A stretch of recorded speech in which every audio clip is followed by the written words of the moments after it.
Hello' everyone, welcome back to my another blog. আজি হৈছে মঙলবাৰ আৰু এতিয়া বাজিছে আবেলি 4টা। এয়া যোৱাকালি আবেলিহে আকৌ দেই, দেখিছেই নহয়, বন্ধাকবি, কেপচিকাম, নহৰু, পিঁয়াজ এইবিলাক লৈছোঁ। লগতে লৈছোঁ সেয়া কাষত চাওমিনৰ পেকেটটো।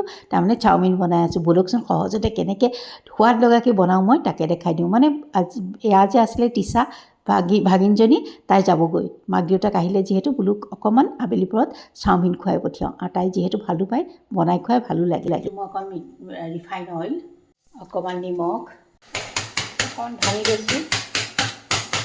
আৰু কিমান পিটিলোঁ দেখিছেনে, চাওমিনখিনি ভঙাই নগ'ল। আৰু চাওমিনবোৰ সিজি গ'ল। এতিয়া মই চেকনি এখনলৈ টুকি থ'ম। আৰু এইখিনি প্ৰচেছটো চবেই জানে, তথাপিতো আজিনো মই কেনেকৈ সহজতে ধুনীয়াকৈ চাওমিনটো বনাওঁ ব'লক আপোনালোকৰ লগত শ্বেয়াৰ কৰোঁ।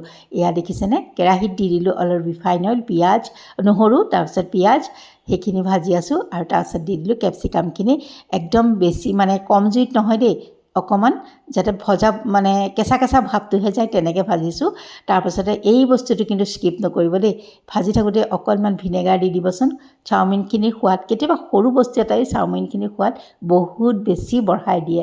তাৰপাছতে এয়া দি দিলোঁ টমেটো হট এণ্ড চুইট চচটো। তাৰপাছতে দেখিলেনে, যিটো এইটো আছিলে চয়া চচ, সেইটো কম অকণমানহে পৰিলে, একো নাই, টেষ্টটো ভালেই কৰি দিম ব'লক। তাৰপাছতে দেখিছে নাই, দি দিলোঁ চেজৱাইন এয়া বনোৱা নাছিলোঁ মই, মানে চাওমিন, কিন্তু যিহেতু এয়া চয়া চচটোও কম আছিলে, গতিকে অকণমান চেজৱাইন দি ধুনীয়াকৈ ভাজি ল'লোঁ। আৰু চচবিলাকত নিমখ থাকেই যিহেতু, গতিকে অকণমান পিছত মই কমকৈ নিমখ ব্যৱহাৰ কৰিছোঁ। আৰু এয়া মোৰ চাওমিন ৰেডি। সিহঁতে খাই কেনেকুৱা পায়, ভাল পালেই হয়। অকণমান দেখাই দিওঁ ৰ'ব, পটককৈ হৈ যায়। আৰু এয়া দেখিছেনে, চাওমিন ৰেডি হৈ গ'ল। আমাৰ ৰিয়াৰ যে কেনেকুৱা প্ৰিয়, ৰিয়াৰ মোৰ এনেকৈ চাওমিন বনালে তাইলৈ মনত পৰি যায়, বৰ দুখ লাগে। ৰিকিয়াই ইমান ভাল নাপায়, তাৰ ইমান খায়, তথাপিতো তাৰ ইমান প্ৰিয় নহয়। সি গাখীৰৰ জলপানেই বেছি ভাল পায়।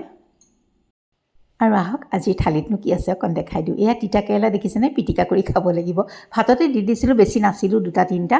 তাৰপাছত এখন শুকান ভাজি, ভেন্দি এটা, তাৰপাছতে সেইয়া ৰঙালাও আৰু বন্ধাকবি এনেকৈ ভাজি এখন, স্কোৱাছৰ ভাজি এখন, এনেকুৱাই আৰু স্কোৱাছৰ ভাজিখন মাক লাগে সেইকাৰণে বনাওঁৱেই। আৰু দৈ, দালি, বাছ ইমানেই। আৰু ব'লক বেল বাজিলে, মই ছিষ্টাৰলৈ ফোন কৰিছিলোঁ মাৰ কাৰণে, কিহৰ কাৰণে কি কথা অকণমান দেখাই দিওঁ ব'লক। সেয়া মাৰ ওচৰলৈ আহিছোঁ, ছিষ্টাৰ আহিছেই। আহিলা চিৰিন? আৰু এইফালে মায়ে সুধিছে, তই কিবা ডেলিভাৰী কেছ কৰি আহিছ নেকি? তাই ৰুমতহে আছে, তাই আজি ডিউটিতে নাই। তাৰমানে মাক এনিমা দিব আহিছে। মাৰ অকণ কনষ্টিপেশ্যন চলি আছে, কষ্ট পাই আছে। মায়ে ক'লে যে কষ্ট পাই থকাতকৈ মাতি দে তাইক, এনিমা এটা লৈ লওঁ, সেইকাৰণে। আৰু এতিয়া মা একদম সুস্থ, আপোনালোকে চিন্তা নকৰিব।